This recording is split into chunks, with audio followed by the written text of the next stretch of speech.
ഭരണാധികാരികൾ കണ്ണു തുറക്കുക. ആശമാരുടെ ഓണറേറിയം വർദ്ധിപ്പിക്കുക.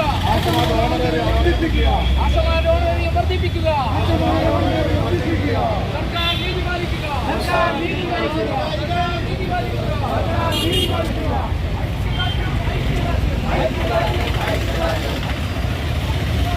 ഐക്യദാർഢ്യം 2020 ഐക്യദാർഢ്യം.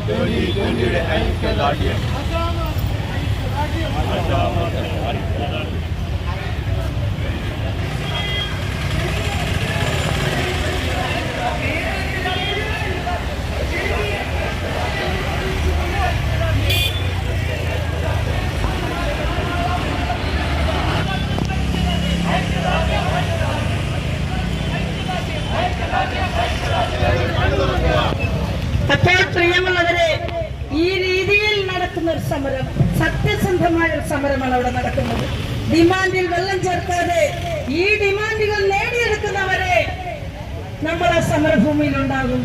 അത് എത്ര ദിവസമെടുത്താലും നമ്മുടെ ഗവൺമെന്റ് നമ്മളെ കുറിച്ച് വളരെ വളരെ മോശമായ സംസ്കാരവുമാണ് ആ കാണിക്കുന്നത്, അല്ലാതെ ഈ നാട്ടിലെ നല്ല മനുഷ്യരുടെ സംസ്കാരമല്ല. അതുകൊണ്ട് ഇതൊന്നും നമുക്ക് ഏൽക്കില്ല. നമ്മൾ നടത്തുന്ന സമരം ഡിമാൻഡ് നേടിയെടുത്ത് നമ്മൾ പിന്മാറുകയുള്ളൂ. ഇവിടെ കഴിഞ്ഞ ദിവസം ഉപരോധം ഏർപ്പെടുത്തി അവിടെ ഉറച്ചു നിന്നു ആശമാരെടുത്താണ് നമ്മുടെ ഗവൺമെന്റ് പറയുന്നത്. ഈ അടുത്തിടെ ഉണ്ടായ ദുരന്തം നമുക്കറിയാമല്ലോ. ചൂരൽമല മുണ്ടക്കയിലുണ്ടായ ദുരന്തം, അവിടെ മരണപ്പെട്ടവരെ തിരിച്ചറിഞ്ഞതാരാണ്? ആശമാരാണ്. അതേ സൈന്യം എന്ന് പറഞ്ഞ ആശയ്ക്ക് അവർക്ക് ഭവനം പോലും കൊടുക്കുന്നില്ല ഗവൺമെന്റ്. ഇപ്പൊ വീട് നഷ്ടപ്പെട്ടവരുടെ ലിസ്റ്റ് വന്നുകൊണ്ടിരിക്കുന്നു. ആ ആശയ്ക്ക് വീട് പോലും കൊടുക്കുന്നില്ല.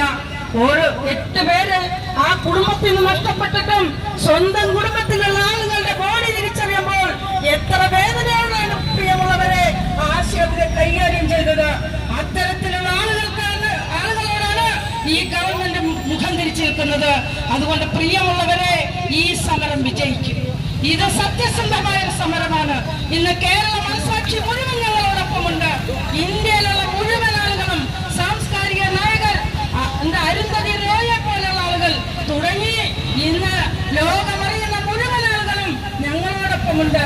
തിരുവനന്തപുരത്ത് ജനമേറ്റെടുത്തിരിക്കുകയാണ് ഈ സമരം. സെക്രട്ടേറിയറ്റിന് മുമ്പിൽ എങ്ങനെയാണോ ആളുകൾ അഭിവാദ്യങ്ങൾ അർപ്പിച്ചു വന്നത്, അതേപോലെ തന്നെ ഇവിടെ ഉപവാസം ഇരിക്കുമ്പോഴും അങ്ങനെ തന്നെയുള്ള ഒരു സമീപനമാണ് വന്നിരിക്കുന്നത്.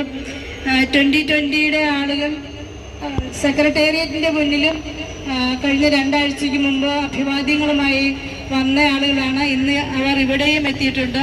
അപ്പോൾ അവരുടെ മനസ്സ് നമ്മളോടൊപ്പമാണ് എന്ന് കൂടുതൽ ഉറപ്പിക്കുന്ന തരത്തിലുള്ള ഒരു നടപടിയാണ് കൈക്കൊണ്ടിരിക്കുന്നത്. അവരെ പ്രത്യഭിവാദ്യം ചെയ്തുകൊണ്ട് ഞങ്ങൾ സ്വീകരിച്ചിരിക്കുന്നു. ഈ വിഷയം അവതരിപ്പിച്ച കേരള ആശ ഹെൽത്ത് വർക്ക് അസോസിയേഷന്റെ ജോയിന്റ് സെക്രട്ടറി KJ ഷീലയ്ക്ക് നന്ദി പറഞ്ഞുകൊണ്ട് അടുത്തതായി സംസാരിക്കുന്നതിന് വേണ്ടി MP ഫൈസൽ, ഗ്രാൻഡ് മസ്ജിദ് ഇമാമാണ്, അദ്ദേഹത്തെ ക്ഷണിക്കുന്നു. അദ്ദേഹത്തിനും വേഗം പോകാൻ ഉണ്ട് എന്ന് പറഞ്ഞത് അവരുടെ ആവശ്യമൊക്കെ കേരളം കേട്ടുകൊണ്ടിരിക്കുകയാണ്. ഞാനൊരു പള്ളിയിലെ ഇമാമാണ്. റമദാനിലെ അവസാനത്തെ 10 കൂടുതലായി ആത്മീയ കാര്യങ്ങളിലേക്ക് ശ്രദ്ധ സ്വാഭാവികമായി ഞങ്ങൾ കൊടുക്കുന്നൊരു സമയമാണ്. ഇനിയൊരു പരിപാടിയും ഉണ്ട് പള്ളി. എങ്കിലും ഈ സമരത്തിന് ഒരു ഐക്യദാർഢ്യം പ്രഖ്യാപിക്കണമെന്ന് ഫ്രാൻസിസ് ജോർജ് കളത്തിങ്കൽ വന്ന് പറയുമ്പോൾ തീർച്ചയായും അത് എൻ്റെ ഒരു കടമ കൂടിയാണ് എന്ന് മനസ്സിലാക്കിക്കൊണ്ടാണ് ഈ പരിശുദ്ധ മാസത്തിലും ഈ സദസ്സിനോടൊപ്പം ചേരാൻ ഞാൻ തീരുമാനിച്ചത്. ഞാൻ ഒറ്റ കാര്യമേ പറയുന്നുള്ളൂ, ഈ സമരം വിജയിക്കാനുള്ള സമരമാണ്. കാട്ടിലൂടെ ഒരു മാനെ ചീറ്റ ഓടിച്ച് തന്റെ ഇരയാക്കാൻ വേണ്ടി ശ്രമിക്കുമ്പോൾ ചീറ്റയിൽ നിന്ന് രക്ഷപ്പെട്ട് പുഴ കടന്ന് ഈ മാൻ അപ്പുറത്തെത്തി. ചീറ്റ പരാജിതനായി. അങ്ങനെ ഇക്കരെ നിന്നുകൊണ്ട് ഈ ചീറ്റ മാനിനോട് ചോദിക്കുന്നുണ്ട്, ഏറ്റവും വേഗത്തിൽ ഓടുന്ന എന്നെ നിനക്കെങ്ങനെ തോൽപ്പിക്കാൻ കഴിഞ്ഞു? അപ്പൊ ഈ മാൻ പറഞ്ഞത്, താങ്കൾ ഓടിയത് താങ്കളുടെ ഭക്ഷണത്തിന് വേണ്ടിയാണെങ്കിൽ ഞാൻ ഓടിയത് എന്റെ ജീവന് വേണ്ടിയായിരുന്നു. ഇതുപോലെയാണ് ഈ സമരം ആരുടെയെങ്കിലും ഭക്ത വർദ്ധിപ്പിക്കാനോ ദൂർത്തിനോ വേണ്ടിയല്ല, ഇത് ജീവിക്കാനുള്ള സമരമാണ്. അതുകൊണ്ട് ഈ സമരം വിജയിച്ചേ പറ്റൂ. ഇത് വിജയിക്കാനുള്ളതാണ്. ഒരുപക്ഷെ കേരളത്തിലെ പല സമരങ്ങളും, ഇന്ത്യയിലെ സമരങ്ങൾ, NRC സമരങ്ങൾ അടക്കം അമ്മമാരുടെ നിശ്ചയദാർഢ്യം കൊണ്ടാണ് വിജയിച്ചത്. അതുകൊണ്ട് ഈ സമരം പെറ്റ നോവിന്റെ വേദന കൂടി ഉൾക്കൊള്ളുന്ന, ഞാനും ഒരു ആശാ വർക്കറുടെ ഗുണഭോക്താവാണ്, ഞാനും ഒരു കുടുംബനാഥനാണ്. എന്റെ കുടുംബത്തിൽ വരുന്ന ആശാ വർക്കറുടെ ത്യാഗം എനിക്കറിയാം. ആ പെൺകുട്ടിയുമായുള്ള എന്റെ വൈഫിന്റെ വൈകാരിക ബന്ധവും കൂടി അറിയാം. അപ്പൊ അതുകൊണ്ട് കേരളത്തിന്റെ വികാരം, ആത്മാവ് നിങ്ങൾക്കൊപ്പം ജാതിമത ഭേദമന്യേ ഉണ്ട് എന്ന് പറഞ്ഞുകൊണ്ട് നിങ്ങൾക്ക് പ്രാർത്ഥന നേർന്നുകൊണ്ട് ഈ സമരം വിജയിക്കട്ടെ എന്ന ആത്മാർത്ഥതയോടുകൂടി എന്റെ ഐക്യദാർഢ്യം പ്രഖ്യാപിച്ച് ഞാൻ നിർത്തുന്നു. നന്ദി, നമസ്കാരം. ഈ സമരം നമുക്കറിയാം കഴിഞ്ഞ 42 ദിവസമായി നടന്നുകൊണ്ടിരിക്കുന്നു.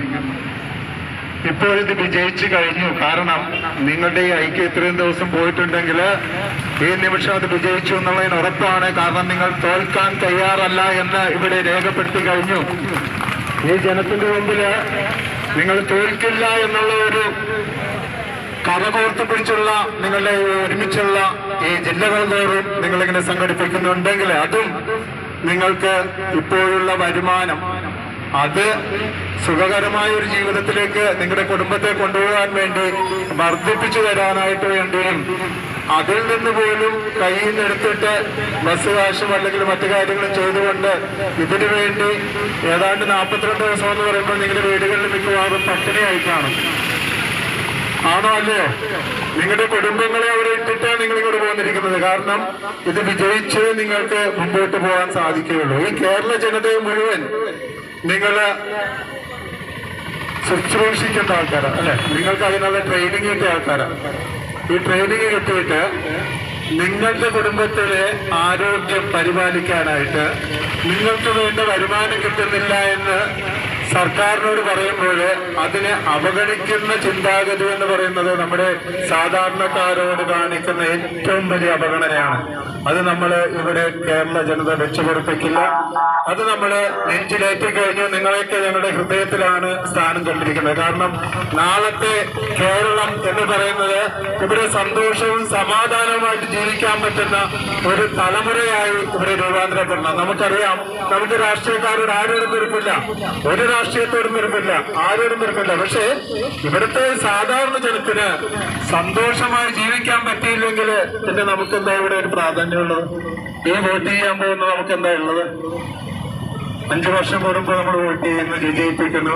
അപ്പൊ നമ്മുടെ മനസ്സിലൊരു ധാരണയുണ്ട്, നാളെ എനിക്കുള്ള സംരക്ഷണം മുഴുവൻ കിട്ടുന്ന ഒരു ഭരണസമിതിയാണ് കടന്നു വരുന്നതെന്നുള്ളത്. പക്ഷേ ഇതിനെല്ലാം തെറ്റിച്ചുകൊണ്ട് പണമില്ല എന്ന് പേര് പറയുന്നു. ബാക്കി ചെട്ടന്മാരൊന്നുമല്ലല്ലോ നമ്മൾ ഓരോ ദിവസവും കാണുന്നതാണ് വാട്സപ്പിലും ഫേസ്ബുക്കിലൊക്കെ.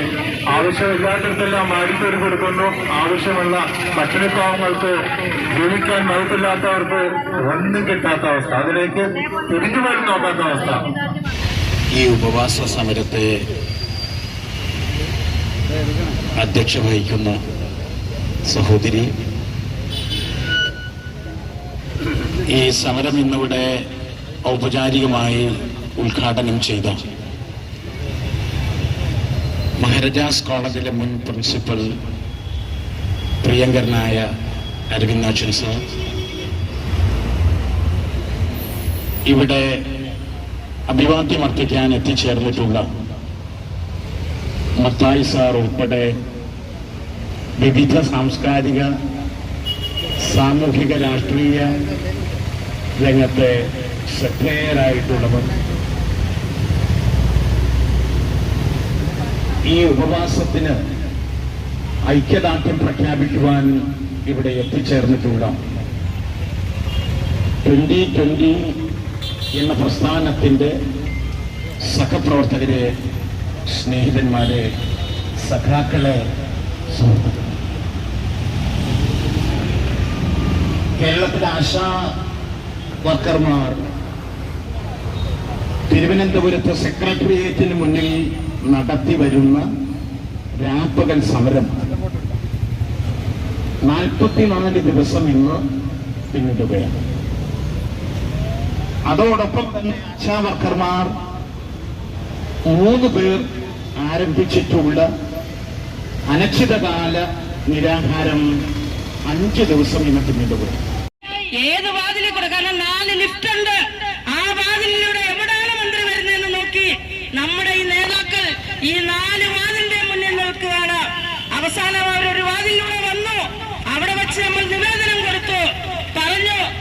വീട്ടിൽ ഞങ്ങൾ വന്നിരുന്നു. മാഡത്തിന്റെ ഭർത്താവാണെന്ന് തോന്നുന്ന ഒരാൾ ഞങ്ങളെ പറഞ്ഞു വിട്ടു, ഇവിടെ ഓഫീസിൽ വെച്ച് കാണാമെന്ന് പറഞ്ഞു. അവരൊന്നും വേണ്ടിയില്ല, അവർ ചിരിച്ചുകൊണ്ട് നിവേദനം വാങ്ങിച്ചു. അകത്ത് പോയി നമ്മളെ ചർച്ചയ്ക്ക് വിളിക്കുന്നു. 1.5 മണിക്കൂർ ആ ചർച്ച നടന്നു. ആ ചർച്ചയിലെല്ലാം അവർ പറയുന്നത് നിങ്ങൾ നടത്തുന്ന സമരം അനാവശ്യമാണ്. ഞാനിവിടെ അത് ഇടതുപക്ഷ ഗവൺമെന്റ് മറ്റ് സംസ്ഥാനങ്ങളെ അപേക്ഷിച്ച് 7000 രൂപ കൊടുക്കുന്നുണ്ട്. ഇടതുപക്ഷം കയറിയതിനു ശേഷമാണ് ഇത് 7000-ആയി വർദ്ധിപ്പിച്ചതെന്ന് പറയുന്നു. അതുകൊണ്ട് എനിക്കായി വർദ്ധിപ്പിക്കാൻ പറ്റില്ല. നമ്മുടെ നേതാക്കൾ വീണ്ടും ചർച്ച നടത്തി. അവർ പഴയ പല്ലവി തന്നെ പറഞ്ഞു, ധനകാര്യ വകുപ്പ് മന്ത്രി തീരുമാനിക്കാതെ എനിക്കൊന്നും ചെയ്യാൻ പറ്റില്ല. നിങ്ങളുടെ ആവശ്യം വളരെ ന്യായമാണെന്നാണ് അവർ പറഞ്ഞുകൊണ്ടിരുന്നത്. നമുക്കതിൽ നിന്ന് മനസ്സിലായത് ഈ ആരോഗ്യ വകുപ്പ് മന്ത്രി ഈ ഗവൺമെന്റിന്റെ ഒരു സ്റ്റാമ്പ്, റബ്ബർ സ്റ്റാമ്പ് മാത്രമാണ്. വന്നാൽ ഓട്ടോ ചാർജ് കൊടുക്കണം. ഒരു കുഞ്ഞിനെ പോളിയോ വാക്സിൻ എടുക്കാൻ 3 ദിവസം കയറിയിറങ്ങണം നമ്മൾ. 75 രൂപയാണ് നമുക്ക് കിട്ടുന്നത്. പക്ഷെ 100, 150, 200 രൂപ വരെ ഓട്ടോ ചാർജ് ചെലവാക്കേണ്ടി വരുന്നു. പലയിടത്തും നമ്മൾ നടന്നലച്ചു പോകുമ്പോൾ ഒരു ഗ്ലാസ് വെള്ളം കുടിക്കണമെങ്കിൽ 20 രൂപ നമ്മൾ കൊടുക്കേണ്ടി വരുന്നു.